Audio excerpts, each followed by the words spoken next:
I have tried every online business you can imagine. Amazon FBA, drop shipping. I didn't check my phone all day, and I checked the Digistore app. I remember seeing that I'd made like $700 in profit. I'm pretty confident that a lot of affiliates probably got their first sale on Clickbank with that product. So that makes me feel awesome.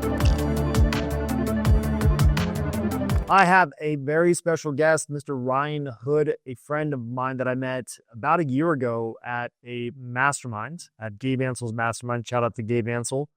And this guy has done everything from agency to advertiser to affiliate. So Ryan, thank you for taking some time out of your day, my man. My neighbor from the north. Yeah, man. Thanks, bro. It's a pleasure. I've been watching this podcast for quite a while now. So yeah, it's an honor to be on here. Oh yeah. How'd you get started doing all this online stuff? You've worn many masks, so tell everyone Yeah. it started. Yeah, man, it's been a journey for sure. So basically, yeah, it started when I was in university. I was getting a philosophy degree. And one day I walked up to the professor, not by choice, by the way. I was in economics, had to switch, but was in philosophy. And I walked up to the professor one day and I said, "Hey, so what do people do with a philosophy degree? Like, what can I do after this?" And he was like, "Well, you kind of have three options." He's like, "You can go to law school," which I didn't have the grades for. I wasn't a great student, not gonna lie. He's like, "You can become a professor of philosophy, or you can write a philosophy book." And those two other options didn't sound particularly appealing to me at the time. And so I was kind of looking around. I had tried, literally every online business that I think, you can imagine. Tried Amazon FBA, tried drop shipping, tried network marketing, tried literally almost every model that you can think of. And, one day I stumbled across a friend of mine who's still my good friend today and ended up being a business partner of mine. And he was running Facebook ads. And he kind of, got me into the space a little bit and showed me how to run Facebook ads. And at the time, he was running them for roofing companies, just on a retainer type of agency model. And so I actually became a salesperson for him over the summer period, just on like flat commission. And I remember closing a couple of deals and being like, this is a really cool life. You can kind of be a remote closer, and then the Facebook ads on the back end. Like, this is a digital world, digital business. This is really cool. And then COVID happened. And at the time I was taking on some solar clients, and we hit it like big for this one solar client. He closed like 19 deals in 1 month. And for him, it was big. And for us, it was kind of like offer validation almost. And so I kind of pulled that friend of mine who was, working with the roofers at the time. And I said, "Hey, this could be a massive opportunity. Like, no one's really going into this space." And we started an agency, and we joined an agency coaching program by a guy named Joel Kaplan. And Joel Kaplan, in the legend. agency coaching space.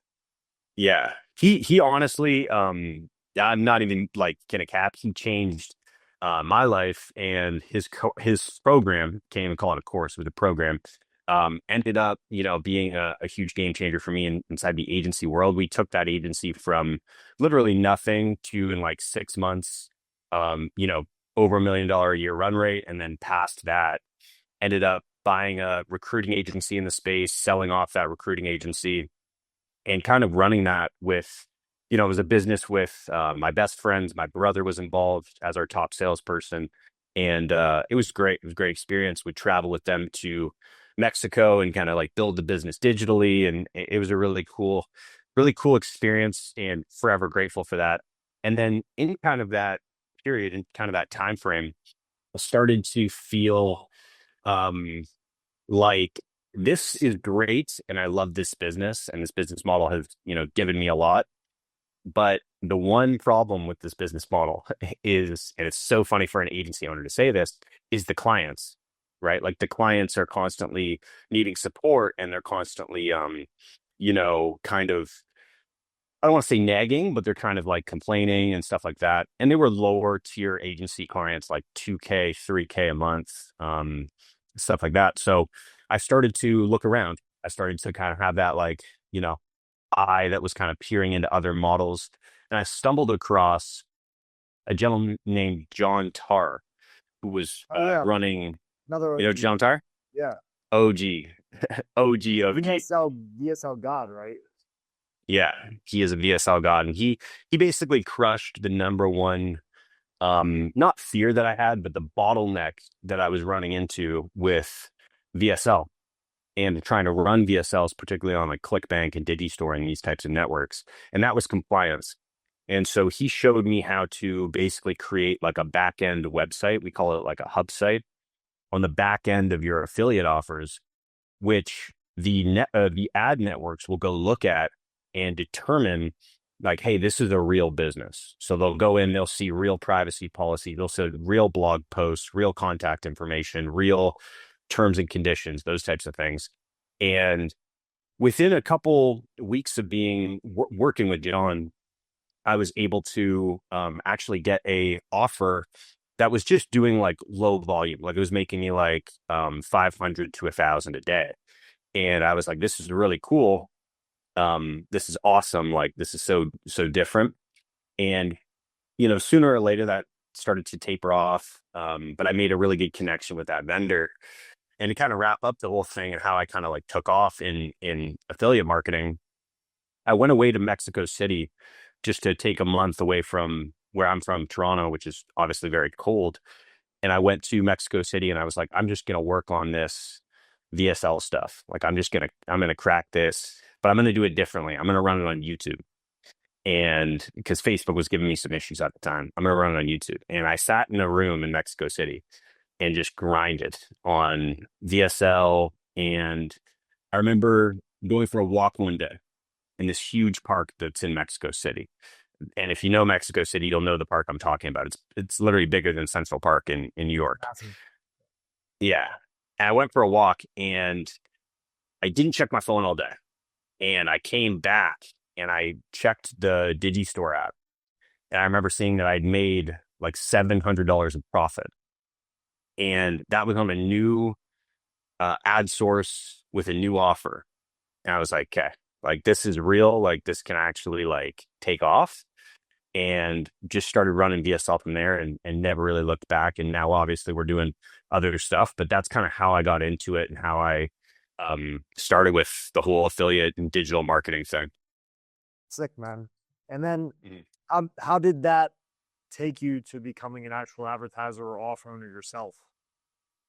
Yeah. So long story short, like that offer went on to become quite big for me. Like we did, millions of dollars on that offer. I genuinely believe I was the number one affiliate in the world on that offer at the time. Still think I'm up there. We'd still run that offer or a version of that offer. Um, However, I've seen a lot of people, have a lot of success on it, which is great because I've kind of switched sides now to actually owning the offer or owning a version of that similar offer. And yeah, I actually went to a conference in Vegas. I went to ASE and shout out Digistore 24, my friends there at Digistore. They made a connection for me with a business partner who was a vendor in a lot of Nutra products who wanted to kind of branch out and find something that's a little bit, more sustainable, more long term. And basically, what ended up happening was we made a connection. He was willing to take a risk on it. I was willing to take a risk on it because there is a lot of trial with being a vendor. Like you have to launch the VSL, then you have to launch internal traffic. Then what you have to do is you have to test all of those different VSL versions. You have to test a bunch of leads, headlines, all that stuff. A lot of that comes from internal traffic that you're running because you're not going to release something to the market that's just kind of You have no idea if it's going to fast. work. Yeah. Exactly. Yeah. You don't want affiliates testing with their own dollars and you're putting your name behind it saying, this is a great offer, even though you never tested it. Like that's not really how it works. So long story short, launched that about a year, probably, I want to say like 14, 15 months ago, something like that. And at its peak, it went to number 2 on ClickBank, which is great. Um, yeah, not by sheer sales volume. I will just put that disclaimer out there, but by the number of affiliates that were testing it, But ClickBank kind of changed its algorithm. the gravity score. Yeah, the gravity score. Yeah, exactly. The gravity score. And we've kind of innovated on that a little bit. So like we've been able to get the refund rate down significantly. Um, and so that's kind of where it got to. I think right now it's sitting around like number 10, 11, somewhere in the top 15. Just by basically like the sheer number of people who are testing it, which is great. And I'm sure, and I'm pretty confident that a lot of affiliates, and I don't know this for sure, but this is my intuition and assumption that a lot of affiliates probably got their first sale on Clickbank with that product. So that makes me feel awesome. But yeah, that's kind of how the transition happened. It was a connection at a conference. And for anybody who's starting out, who's watching this video, if you've been hesitant to go to conferences, definitely go. Like they are Couldn't agree incredible more. and you can make a lot of, yeah, you can make a lot of good connections. What's roughly the initial investment to cracking your own VSL? So you say you have to run internal, do a ton of testing before you release it. Like roughly, what's like the ballpark that you're pouring in to fine tune it for affiliates to run for you?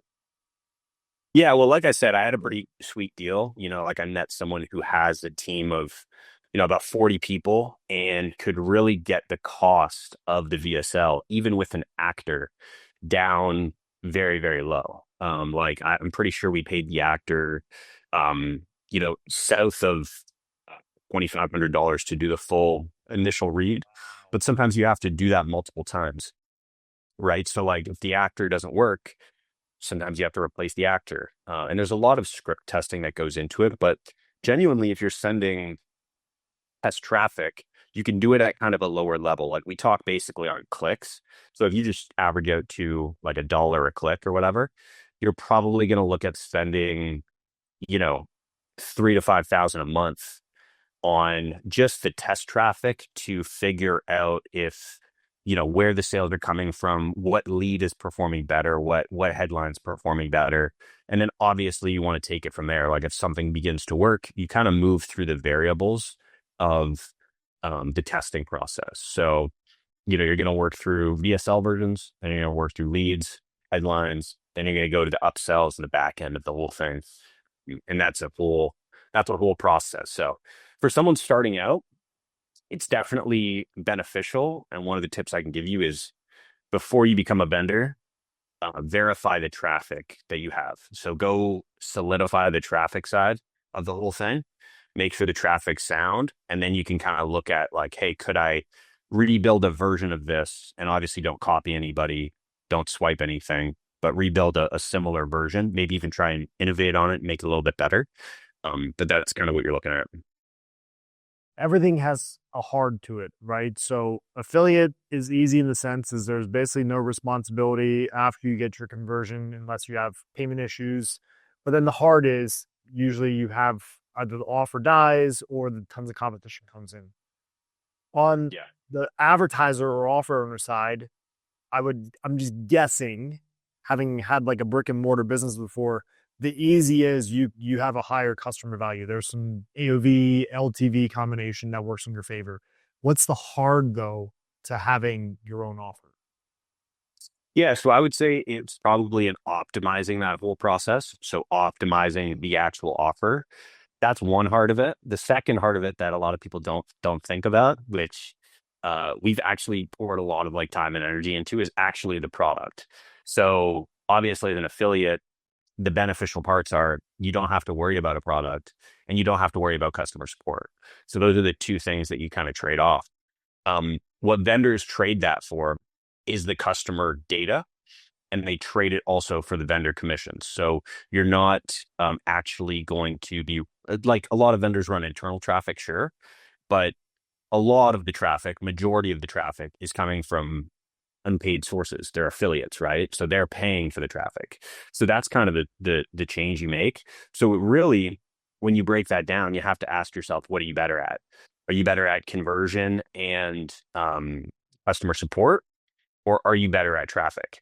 Those are the questions you have to ask yourself and kind of analyze. And luckily for me, in a lot of the traffic side, but my partner handles a lot of the conversion and customer support side, which is his kind of zone of genius, if you know what I mean.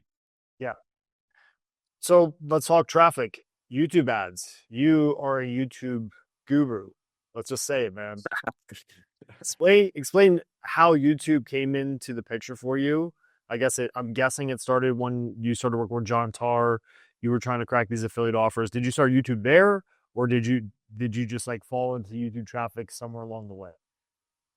Yeah, so there have been rumblings about YouTube traffic, and how Facebook was having issues and stuff like that with compliance. At the time, I don't know if you remember this, but at that period of time, there was a lot of compliance. Like people were getting shut down left, right, and center. I didn't know that you could go and have some of these ways where you can acquire accounts and do these other things. But at the time, there was a lot of compliance issues. And Google, if you remember, there was a lot of people in Nutra who were making it work right around that time, 21, 22. A lot of Nutra affiliates were kind of popping off. And so I had actually messaged someone from John Tarr's group. His name's Greg. Greg also changed my entire business. Shout out Greg if he ever sees this. Great guy.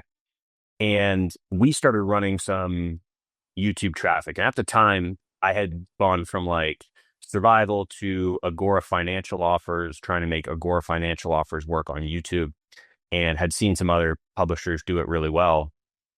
And really kind of was just testing it out, cracked it on my own in survival. And that was the whole Mexico City thing. Like cracked it and was making it work. Was super happy about it. But then I decided to reinvest in the business. And like this is the thing that's probably been a constant theme of this podcast already, like the Joel Kaplan, the John Tarr. I decided to join Chris Reader's course, which was I great. was And going to it say just like kind of, profit singularity, right? yeah, profit singularity. And like that just gave me more structure. Like basically what I was going into the YouTube account and doing every day was like I knew you needed to test hooks, right? Like hooks are the big thing with YouTube is like the first 5 to 15 seconds is really what you want to optimize and test. That's what's going to grab the user's attention, make sure they don't skip. But that kind of gave me structure behind it. So it was like not only hooks, but opening scenes and improving the script and then going to the like the landing page side was a whole nother thing. So shout out Chris Reader, definitely helped me a lot. And that was kind of where YouTube became less of like a black box guessing game and more of like a formula. And that's where it was kind of like unlocked. And so, yeah, just kind of went from there. And now I've been able to apply that to a lot of different industries, not just VSL even, but like some lead gen stuff and really kind of just taking that to the next level, YouTube in general. Why do you think people struggle getting started with YouTube and or making it work today so much? Yeah, well, that's an interesting question. And like the future of YouTube is definitely like there's been some changes this year. Like they pushed all of the campaign types from video ad campaigns, which a lot of people are used to running and which worked for a very, very long time, to this thing called demand gen, which demand gen in itself is an interesting move by YouTube and Google. I think it was premature, if you will. Just my personal opinion. Other people I know have different opinions, but I thought it was premature, and I think people struggle with it initially because you do need to get over that hump of like 100 conversions to really kind of dial it in. And so you do have to spend a significant amount of money and you have to be prepared for loss. Like, you're going to lose in the first 2 weeks or so, and you just got to kind of eat that cost. And that's not really the same with Facebook, right? Like if you write a great ad and you have a really good video or you have a really dialed in creative, you can start making conversions and profit even on day one, day two, and into the first week. That's not really the same with YouTube. It's really kind of a process where you have to develop the pixel and really kind of build up that data so that at the end result is, you launch something, no targeting. Like, for example, I've even launched stuff worldwide, English, no targeting, put the creative out there and just let Google do its thing, and that'll work. Right. Or like But not right USA. away. Never right away. Or No, rarely. no, never right away. Yeah. And the other thing with it is like I know a lot of people are getting into bid caps and cost caps on Facebook and stuff like that. And that's been a theme for the past 6 to 8 months or whatever, maybe even longer than that. But with Google, you really have to dial in that conversion value versus the bid that you're going to put on there. And that all comes from sending a lot of conversions, sending as much data back to Google as you can, and really kind of having that base of conversions to work off of. So explain that to me. So let's say I'm launching just whatever offer. It could be a lead gen offer, roofing lead gen, and I go to launch on YouTube, assuming I don't have ad issues, which we could talk about as well with compliance. What Mhm. was it? What's phase one, phase two, phase three look like? Yeah, sure. So phase one would be to, I would say, to launch as many different scripts as you possibly can. So as many different, and when I talk about scripts, what I'm really talking about is ad angles, right? So you're looking at different pain points that the user might feel. So for roofing, for example, you could talk about like leaky roofs, right? Like you talk about is your roof leaking? That could be one angle. The next angle could be storm angle, right? Like if someone's in a place with a lot of storms, maybe they live in Florida, or maybe they live in a place that gets hit with hurricanes, once, twice a year, something like that. You could hit them with that angle. And basically what you want to do is you want to stack a lot of those angles to figure out which angle, one or two or three maybe, that are going to work longer term. And then what you're going to do is you're going to optimize those videos.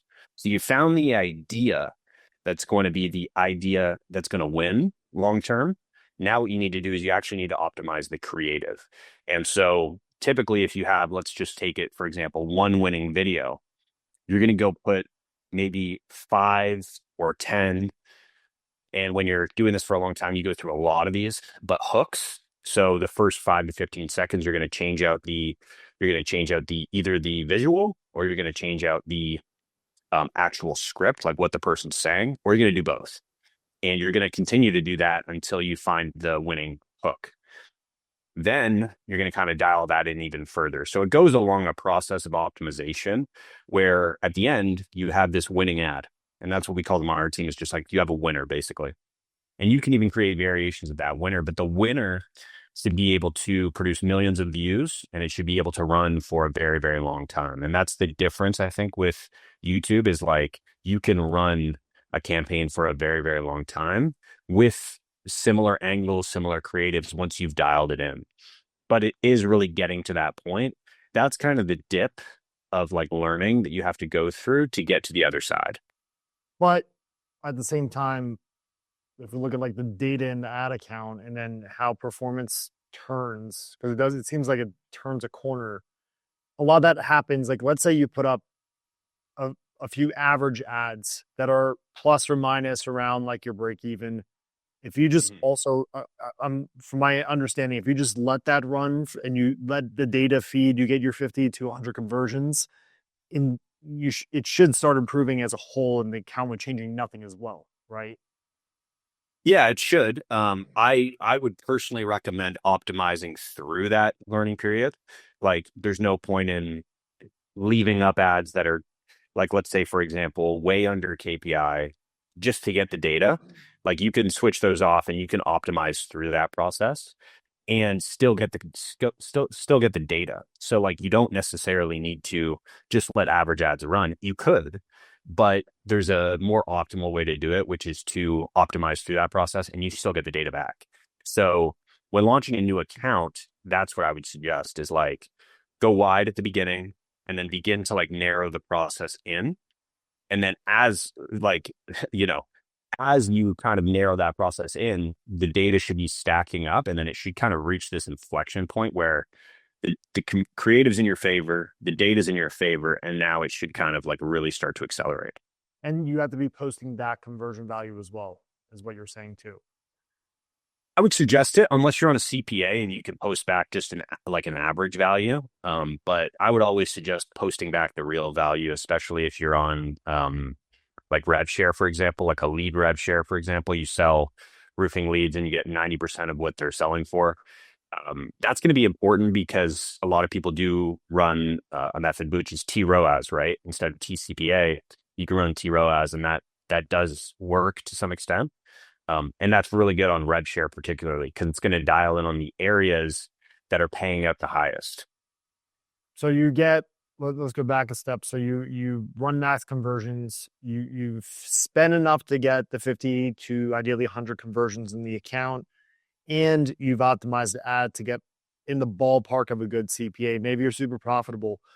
Would you switch over to target CPA at that point, or would you just try to keep scaling with max conversions? Yeah, from my experience, what happens is you do exactly what you said. So you run max conversions until you hit this kind of point. You're dialing in the creative at the same time, and max conversions will work for quite a while. But my experience has always been that max conversions, and typically it'll happen on like one day or like over a period of 3 days. Sometimes you want to let it like really solidify this position. But max conversions will typically start to go negative, right? So they'll, even if they're working at a certain point, they'll start to dip in terms of like what they're producing in terms of profit. And it's at that point where I will switch over to tCPA.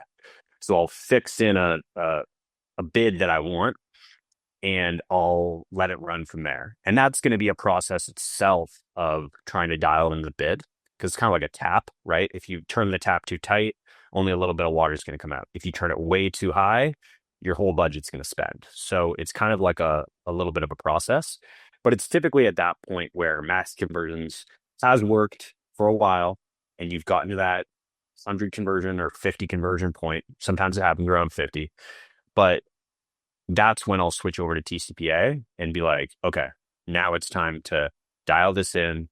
We'll move all the campaigns to tCPA and see what happens. Some people start with tCPA right away. I've never done that because I wanted to spend and get that data. But yeah, that's kind of the process of moving from max conversions to tCPA.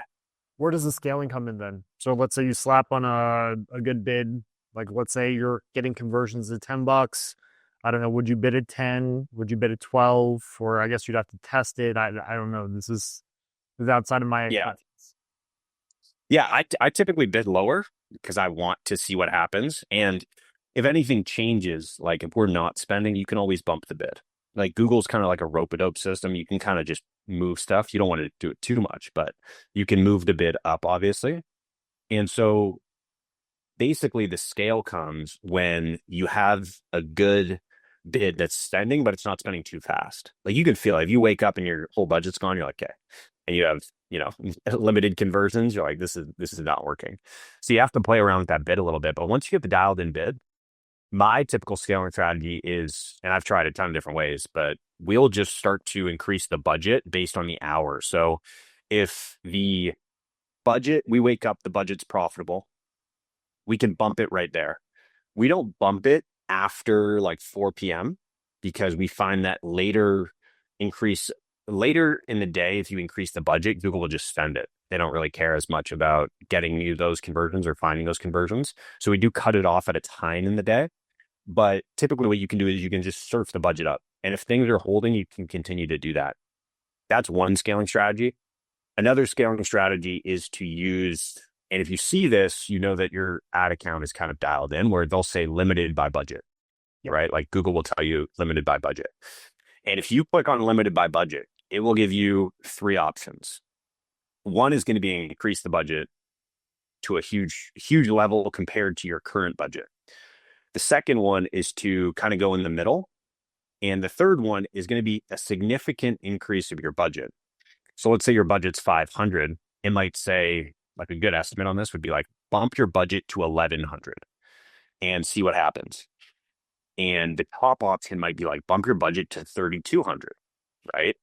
So maybe you're at the point where you're like, okay, 3,200 sounds a little aggressive, but 1,100, is just double plus a little bit more. Right. And I've typically found that if you see that in the morning, you see that early in the day, there's absolutely nothing wrong with going with like the lowest option and beginning there.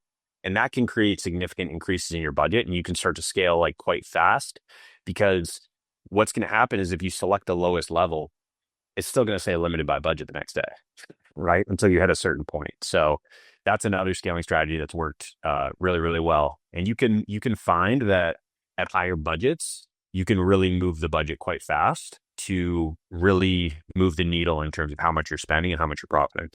But does it break? Like, let's say a few days later, it tells you to jump to 20K or 10K per day spend with the tCPA on that's already been working. You see that break sometimes, or does it rarely, would it more often not spend? Yeah. Yeah. So I actually have a couple accounts right now where we've found that we can't move past a certain point.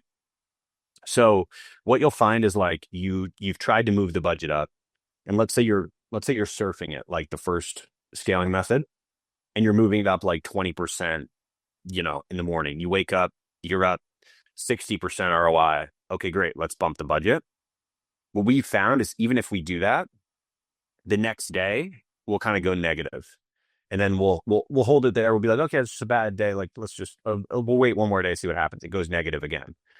You reset the budget back to where it was before the 20% increase, and it'll be profitable again. And you're like, that's weird. Why would just happen there? Yeah. Yeah, you're trying to break this glass ceiling, and sometimes you can't.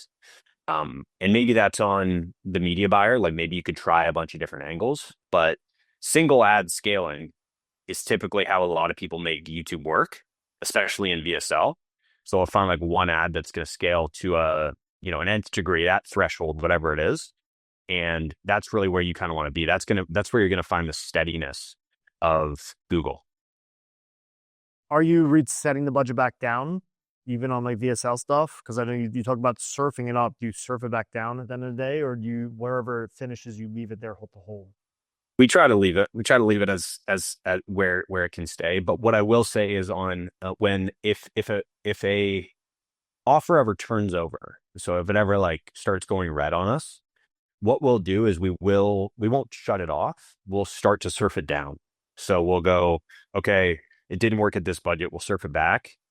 And then if it's still negative, we'll surf it back again. And in the background, we're making changes. We're creating new variations to like thwart this negative ROI, but we won't shut it off right away. We'll start to surf it down and see like, hey, is this going to reset at a certain point? And that's kind of the typical model of we're kind of surfing up and then surfing back down. At the same time, if we're talking always testing new iterations, variations, fresh concepts, are you launching those in other ad accounts, or are you launching those in the same ad account but with new campaigns? Great question. Yeah, same ad account, new campaigns. Google actually just came out with a rule. I don't remember what it's called. It's something like there's something about competition. But right now, I believe that if you launch in multiple ad accounts, which used to be a great scaling strategy, and you don't differentiate the offer of what you're selling enough, you will get flagged. And that's because Google recognized that you're taking over. It's basically like a search thing, right? If you launch in a bunch of different ad accounts, they know that you're trying to steal up all that traffic, and they've started to recognize this. And so they've actually put a flag out, which is like, I don't remember what it's called. It's like unfair competition or something like that, where if you launch in multiple ad accounts, they're like, hey, you can't do that. It's just like against the policy now.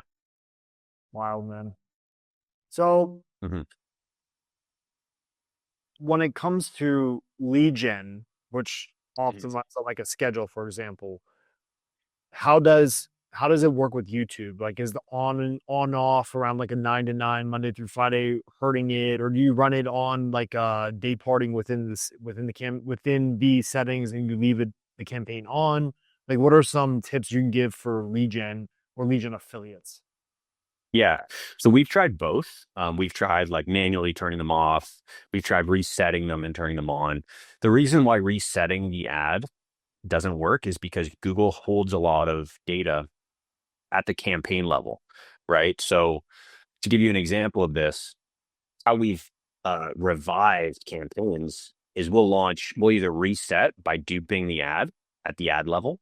So if a campaign goes negative, we'll relaunch those exact same ad creatives by just duping them out. And that's kind of like, we call it like a dupe reset. And that'll sometimes work.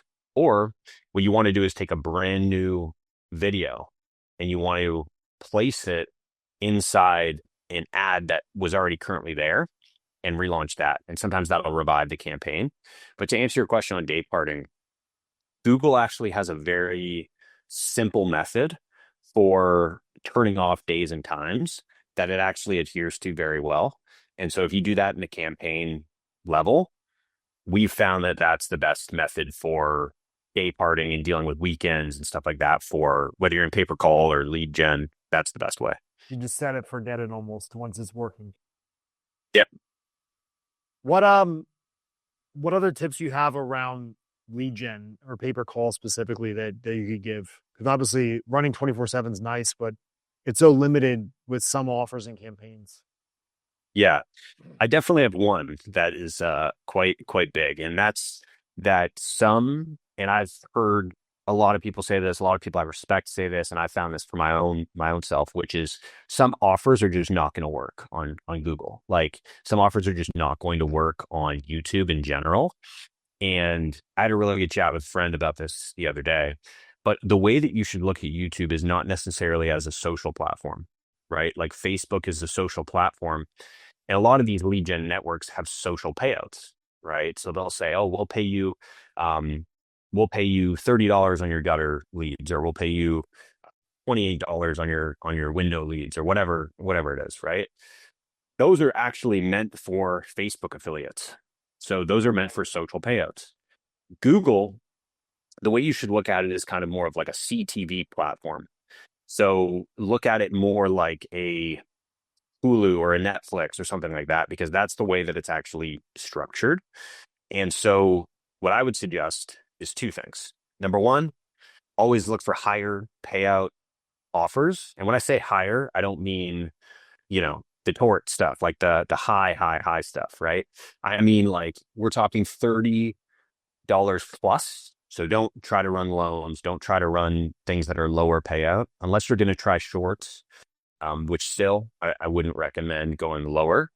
Try to look for something that's on the higher side of a payout to make it work. That's number one. And number two is if you are pushing volume and you are doing well, especially if you're already on Facebook and you want to expand to YouTube, you should go to the network for YouTube and ask for a special payout and just say, hey, we're going to test a different traffic source. We need some more room because it is a little bit more expensive.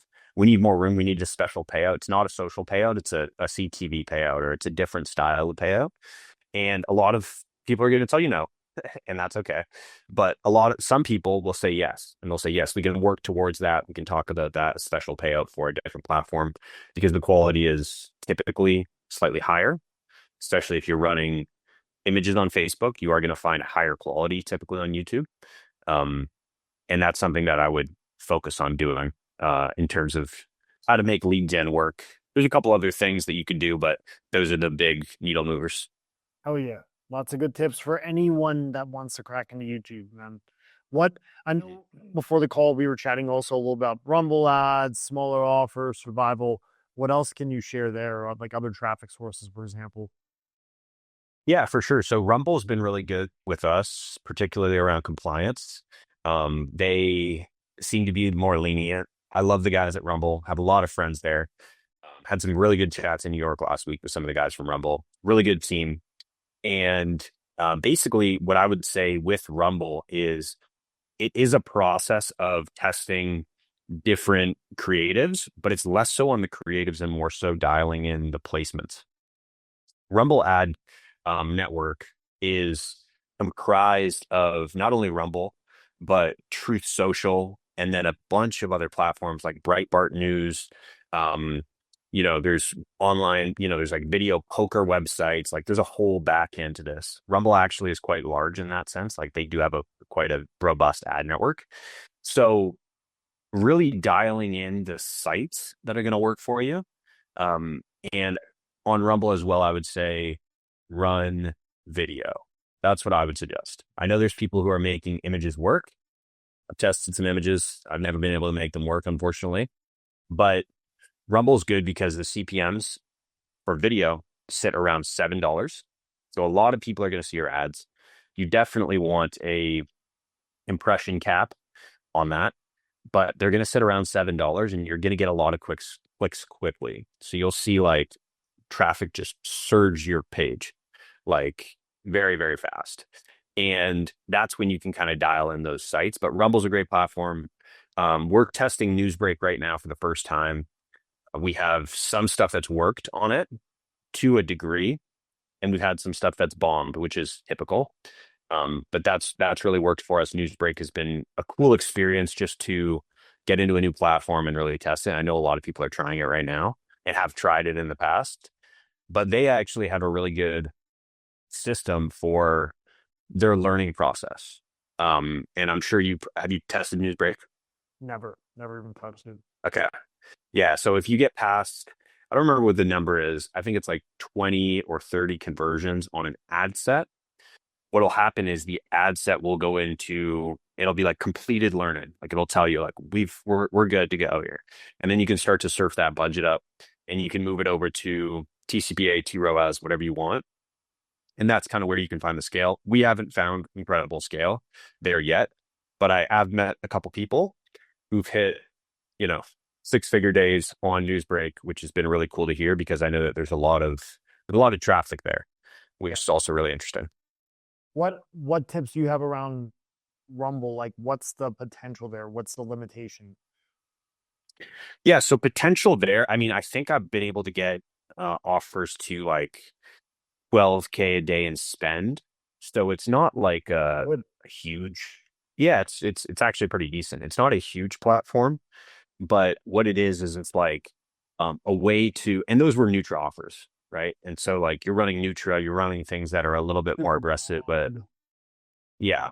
Yeah. So address a big issue, right? Like something like blood sugar or weight loss might work. And really just kind of testing that. And you can get on a CPA with a network like Clickbank or Digistore, and that will really kind of like solidify it. And you can keep that going for a while, but it is a process of, changing offers. You will have to change offers quite a bit. I think that offer at like 12K a day lasted for um like 18 days or something like that. And then we were like, okay, we got to change it now. So it's a quick hitting platform, but it can really add scale. And it's also a good platform just to validate some tests that you might have. Right. So if you wanted to test something like quicker than Facebook, there's only a couple platforms you can do that on, and Rumble's one of them because you're just going to surge the page with traffic. Yeah, but you'll have a decent, relatively decent conversion rate if it works. Yeah. If it's a serious offer, then you're gonna have a conversion rate for sure. And you'll see those coming quick. So like when we ran the Nutra offer, we knew it was like number 3 or something on ClickBank at the time. Big offer, a lot of affiliates on it. We knew it was working. And those affiliates were on YouTube, they were on Facebook. It was a broad source of traffic. And so we ran some traffic to it. It started to work. We locked in 140 CPA, and then we were kind of pushing it from there. And that's kind of where you want to be, I think, with Rumble. Nice. Bro, what's next for you? Obviously, you have your own offers. Is the next 1 to 2 years just focusing on building those up, getting more affiliates? Obviously, a lot of people listening, they should probably reach out to you as well about that. Like, what is your plan? Yeah. So it's definitely developed more offers. I think owning an offer has been a really cool experience. And I think it's been a success in terms of a test because it was a test, right? At a certain point, like for me. So owning offers, testing a diverse group of offers, I think is always good. So we've tested books, we've tested survival, we've tested health, we've tested a bunch of different things. Um, and that's really going to be kind of the play there. And then in lead gen, which we do run a little bit of on Google, it's going to be to kind of go down the same type of pathway, but not fully. Like we're never going to actually own, an insurance, company, or we're never going to write policies, right? Like we're never going to have a roofing company or anything like that. But it's to get as far down and gain more control as far down and gain as much control as you can. That's kind of the process that you want to go through, I think, in terms of like something's been validated. How do we take this to the next level? Something's been validated. That's great. We're making profit every day. Everyone's happy, right? But at a certain point, unless you kind of grab control of that, it will fade away. And so if you can grab control, you can add runway to it, is what we found. And you can kind of develop it out, take more control, and really see things through. So that's going to be kind of the process for us. Also testing a couple things outside of affiliate marketing in general with just the skill set. But for right now, got to keep the blinders on. You got to stay focused and really just try and dial things in. The hardest part, man. You've been doing this at a high level for years. What advice do you have for someone new to the game? Yeah. Yeah, it's a good question. I mean, I would say that affiliate marketing in general is like PvP, right? Like it's player versus player at the end of the day, right? So the number one tip I think I could give someone is to identify and try and solidify advantages. Like stack the deck in your favor, right? Like how can you go if you're running an offer right now, just think in your mind, what is my unique advantage and why am I running this offer, right? And if you're analyzing a broad sense of offers and you're trying to decide which one to run, where do you have a unique advantage? Whether it's advanced knowledge about the industry, or whether it's someone in that industry, or whether it's something that you can do. Like I'll tell you, when I first started running that survival offer on YouTube, I had an advantage and I recognized that advantage, which was I knew the vendor at the time. And that vendor, because I had ran on Facebook, gave me a special landing page. And that special landing page was right to the VSL. So we didn't have to run a pre-lander at all. And the VSL was converting. And so I knew I had this advantage. And I was like, hey, I'm just going to run straight to the VSL and see what happens. And obviously it worked. But if you're an affiliate and you're starting out, think about that, because if you have an advantage, whether it's a payout, whether it's a relationship, whether it's advanced knowledge, or whether it's a skill set, all of those can be advantages. How can you exploit that advantage to, it's going to sound bad, but edge out the next person who's also going to be running the offer? You know, like that's what you kind of have to do. So, Bro, it's been awesome, man. I learned a ton about YouTube, about just owning an offer in general, and everything else you shared too. Really appreciate it. How can affiliates or just anyone that watches this and wants to connect, how can they link up with you and learn more about what offers you have if they want to run as an affiliate? yeah, totally. So the best way to reach me is on Telegram, which is my name. So Ryan Hood, IE. So Ryan Hoodie uh, on Telegram is the best way to reach me. Yeah. Cool. Thank you, my man. I appreciate it. We'll see you around. Thanks, bro. That was fun.